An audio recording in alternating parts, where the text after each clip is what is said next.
The New York Rangers have made a lot of moves in the 2023 offseason and are proving that they are not going to be the same team as they were the past couple years. I'm your host, Chase Moskowitz. And Nick Bostico. And the question is, should the Rangers fans be worried about this upcoming season? Obviously there's a lot of mixed emotions going around with the team, especially after the tragic Game 7 loss to the New Jersey Devils. Nobody wanted to see that happen. But the New York Rangers, they definitely made a bunch of moves that made a lot of New York Rangers fans question what this team is going to be like for the next upcoming season. Acquiring goaltender Jonathan Quick, forward Blake Wheeler, and forward Nick Bonino. So it definitely questions the team a little bit on what path the New York Rangers are going to be going into this offseason.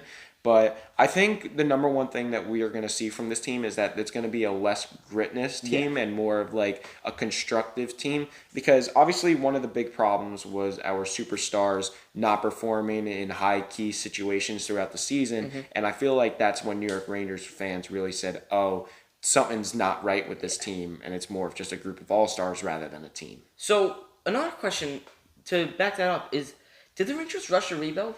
That's definitely a big question that a lot of Rangers fans ask. And in my personal opinion, I think that with the success of the 2021-22 season, it made the Rangers fans realize, we have a good team. We have a good team. We're contenders. And they wanted to continue to strive in that category. So, and it made the Rangers organization think a lot of different things. And definitely with the offseason of the 2021 season of acquiring all these gritness players, the Rangers see like, oh, we can be a Stanley Cup team with gritness, which people saw the Rangers as like the team's punching bags, or the league's punching bags. Yeah. And I think the Rangers definitely rushed the rebuild because we acquired a bunch of old players and a lot of all-stars that we simply couldn't afford. I think the biggest thing that made the Rangers rush the rebuild, and as good as it seemed, was the 2021-22 trade deadline. Acquiring guys like Andrew Kopp, Frank Vatrano,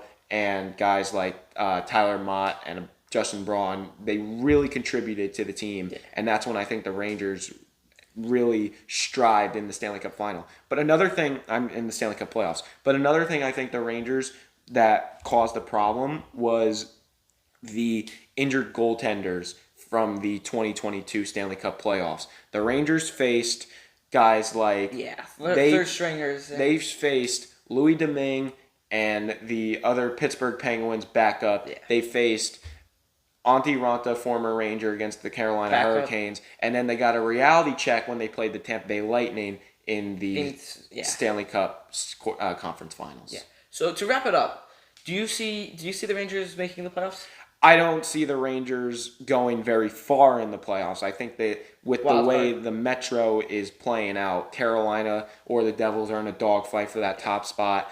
So one of them will be in the two. I don't see a team like the Islanders or the Penguins being in front of the Rangers, so I think the Rangers will definitely, get in front in that category. A second wild card? Definitely. They could be a second wild card, they could be a first wild card, or they could even be a top. I think they could be top three in the Metro. They could be three, yeah, definitely. So it's definitely going to be interesting to see how the season lays out for the New York Rangers.